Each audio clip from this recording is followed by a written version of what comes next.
Coming up, find out Jessica Alba's slimming secret, Britney Spears, and guess what Miley Cyrus has gone and done now. It's all in the Showbiz Hot 5, so don't go anywhere. At 5, any ladies watching fans of Spanx? Yep, included. Brilliant for holding in the odd love handle or two. And if anyone knows, it's Jessica Alba. Well, you wouldn't think it to look at her.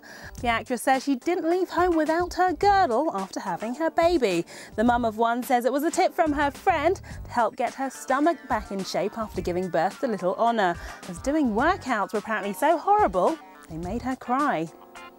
In at 4, if you didn't manage to blag a ticket to that Blur concert in Hyde Park this summer, well, you're in luck.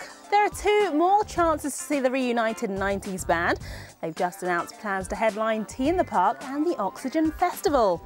So plenty of time to start practicing the lyrics to Girls and Boys and Park Life. Next up at 3. Now, if I was supposed to be performing in front of millions of people around the globe, I'd be a tad worried. So I reckon it's perfectly understandable that Britney Spears is in a sweat ahead of her big concerts. But the poor thing is reportedly suffering from serious panic attacks.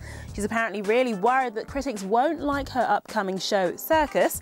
The toxic star hasn't had a world tour since 2004. Brit, take a few deep breaths, get practicing your moves, I'm sure you'll be fine. In at 2, if you didn't know Dev Patel is Britain's newest rising star, well, here's the proof. After Slumdog's success, he's been picked by M. Night Shyamalan to star in his new film, an action-packed caper called The Last Airbender.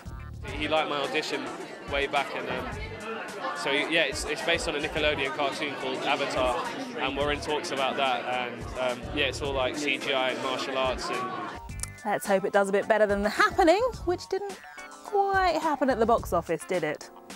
And my top story at 1. Ooh, this doesn't happen very often. A superstar saying they're sorry. Well, Miley Cyrus has. The tween star has apologised after a pic of her making slant eyes turned up on the internet. The Hannah Montana star has taken to her fan site about what she calls making goofy faces. She insists she wasn't making fun of any ethnicity, and then goes on in what can only be described as a rant, and says she thinks the press are trying to make her out to be a bad girl, and reckons everyone's picking on her as Britney's back on her game. Wow. Well, more juicy showbiz stories like that one a bit later.